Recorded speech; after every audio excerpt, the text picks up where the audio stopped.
da própria Conscienciologia. É um jogo de cintura interessante que o professor tem que ter. Primeiro, ele tem que saber que ele não está falando só em nome dele na hora que ele está dando aula. Que ele está representando um corpo de pesquisadores, esses pesquisadores baseados em experiências pessoais, criar uma metodologia para essa análise dessas experiências, para o desenvolvimento dessas experiências, e esse professor, nesse momento, está representando essas experiências.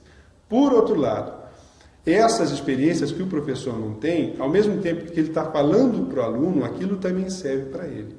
E a postura adequada do professor é saber que ele, naquele momento que ele está colocando aquela ideia, ele está falando para ele também para que ele se sinta na obrigação, ou vamos dizer assim, motivado a buscar, a desenvolver essas habilidades que ainda lhe faltam e, a partir disso, conseguir falar com mais autoridade moral sobre o assunto. A condição nossa de atuação, seja nessa dimensão intrafísica, seja fora do corpo, é uma condição de exemplo. As nossas atitudes são estudadas, são observadas profundamente, principalmente pelas consciências, porque elas também vão estar aqui numa condição muito próxima, ou a nossa condição, né, num futuro próximo.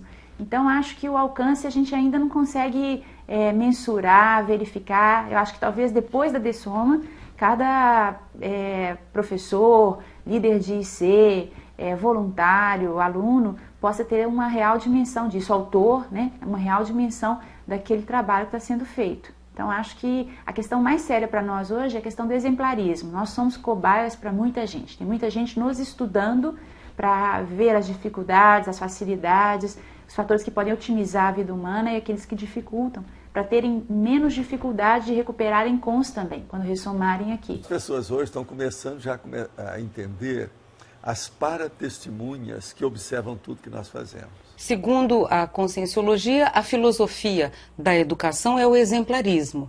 Dentro da para-educação ou da para-pedagogia, é mais ainda, é o princípio do exemplarismo pessoal. Então nós já temos experiência para dar um bom exemplo hoje, socialmente, e levar essas novidades, essas tecnologias ou para-tecnologias às escolas, sejam elas escolas públicas do ensino básico, fundamental, médio, superior, não importa. Onde falta o paradigma consciencial, a educação está incompleta, porque a consciência não é aquilo. Ela precisa de algo mais para dar vamos dizer, um sentido para a vida dela, para o viver dela. O educador multidimensional dinamiza a própria evolução diante de constantes autoquestionamentos. Cada pessoa tem que avaliar o seu próprio caso e observar. Eu estou muito teórico nas minhas colocações, eu de fato não conheço nada de funcionamento das ICs, como elas são, não frequento, não sei, tem alguma coisa errada. Estou falando das ideias e eu não estou aproveitando um laboratório para a vivência dessas ideias, que é o voluntariado. Agora, o outro lado, eu poderia estar com mais tempo, ou separar um tempo para ler, para escrever, para produzir essa parte que me compete, porque a gestação consciencial, existe a gestação consciencial grupal, da Maxi Proex, que todo mundo faz, mas existe uma componente que é egokármica. Por exemplo, a redação de um livro, 2 livros, 3 livros, 10 livros, compete àquela consim.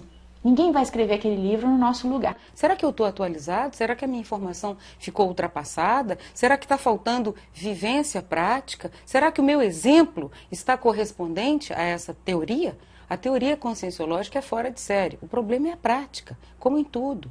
Nós não temos experiência ainda num nível, vamos dizer, que dê segurança, autonomia, autossuficiência. A maioria ainda peleja com a sua própria falta de autonomia, falta de autoconfiança.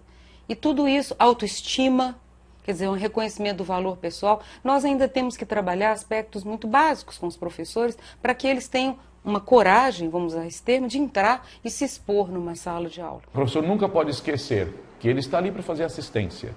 O professor muitas vezes tem que ser firme, tem que ser forte, ele tem que manter um campo energético, tem que manter sua posição.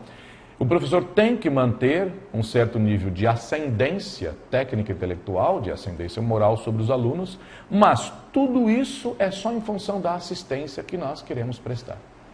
Muitas vezes os professores se confundem com isso. A reeducação maior que nós temos que levar, mais séria mesmo, é a pessoa, por exemplo, arranjar um laptop, fazer uma biblioteca pessoal e desenvolver o parapsiquismo. Sem o parapsiquismo, todo mundo fica aquém da realidade, fica para trás. Então, é muito sério isso de fazer a pesquisa, o experimento, não acreditar em nada, mas buscar por si mesmo o processo do educador-pesquisador. O desenvolvimento do parapsiquismo é a ponte entre um corpo de ideias avançadas e a parapedagogia na prática. Nós precisamos ainda investir bastante dentro do parapsiquismo de cada um. Nós não podemos esquecer o lado da multidimensionalidade nunca. A consciência, antes de mais nada, é multidimensional. Essa condição parapsíquica é o que permite o intercâmbio maior com os amparadores de função, por exemplo, da parapedagogia. Então falta muito ainda nessa linha. Nós temos um esforço muito grande nos nossos professores, nós todos, mas ainda falta um desenvolvimento maior para que esse intercâmbio seja mais efetivo, mais eficaz e que nós possamos superar aquilo que o professor Valdo Vieira apresentou no livro 200 Teáticas da Conscienciologia, que é a teoria das dificuldades recíprocas. Assim como nós temos dificuldade de contactar as consciências mais avançadas, esses amparadores, eles também têm dificuldade de nos contactar. Então cabe a nós trabalhar mais com energia aqui para facilitar esse intercâmbio de uma forma geral. Eu acho que o parapsiquismo hoje é o principal mata-burro na maioria dos professores. A gente observa que os amparadores usam exemplos didáticos a partir das nossas experiências, constatações que nos permitem desenvolver a nossa autopesquisa em níveis cada vez mais profundos, a partir de exemplos, a partir de diversos contextos e elementos diferentes que nos permitem construir uma ideia melhor a respeito de nós mesmos ou da nossa manifestação.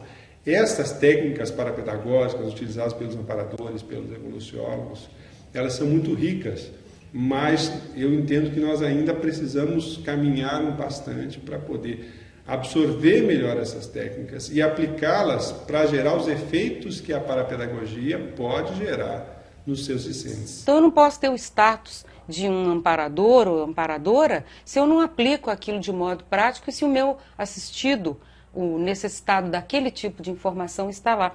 Eu gosto muito da palavra interassistência, para mim ela está na base da parapedagogia, justamente por essa mão dupla de papéis que se alternam o tempo todo.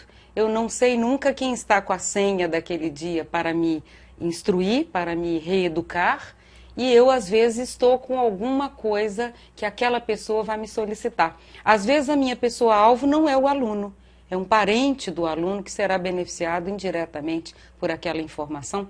Então, nós pensar nessa rede de reeducandos é muito interessante quando a gente tem, de fato, uma visão multidimensional. Eu procuro ter essa visão dentro da parapedagogia, porque vejo sempre essa sala de aula multidimensional, ela se expande, ela vai muito além do seu interlocutor.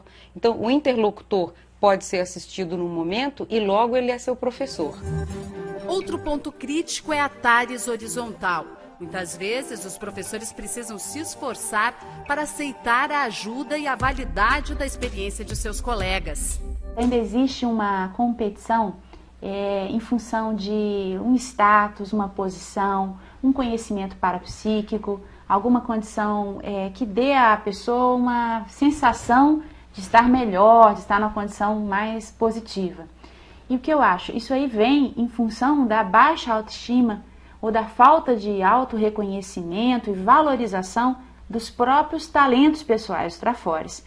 Então falta a nossa comunidade docente, principalmente, porque os docentes estão à frente desse processo de divulgação da conscienciologia. Então, por excelência, são assistentes. Então, precisam ter uma estrutura emocional, principalmente psicossomática, construída, que permita a ele ou ela, professor de conscienciologia, uma certa desenvoltura com segurança, com confiança, com confiança no próprio taco, né? A gente pode falar assim. Alguns professores ainda, e talvez por inexperiência, ainda lidam mal com isto. Porque realmente todos nós temos egos muito infláveis.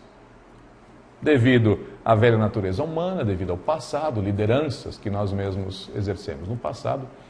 Então, muitos professores ainda passam por esta dificuldade. O poder é a pior coisa que tem na humanidade, do ponto de vista de atividade.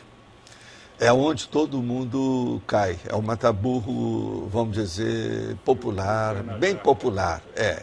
Entende? É um problema difícil. Agora, o que eu vejo é o seguinte, o professor, ele às vezes alcança aquilo que eu falei aqui antes, sobre autocracia. Ele se sente hegemônico, ele se sente soberbo, ele se sente num patamar que às vezes é uma torre de marfim. Então ele usa muitos saltos altos nos sapatos, ele olha muito de cima para baixo, e isso é uma tolice. O processo é caminhar para a democracia, olhar tudo de igual para igual, democratizar todo o processo e dizer que, lembrar sempre do seguinte, uma sala que tenha 40 alunos, sempre às vezes pode ter um estudante que sabe mais do que aquele professor. Agora, o professor, ele tem que saber mais do que todos aqueles alunos, a média daquela lição que ele está dando. Qual é a sua aula do dia? Aquela ele tem que saber mais.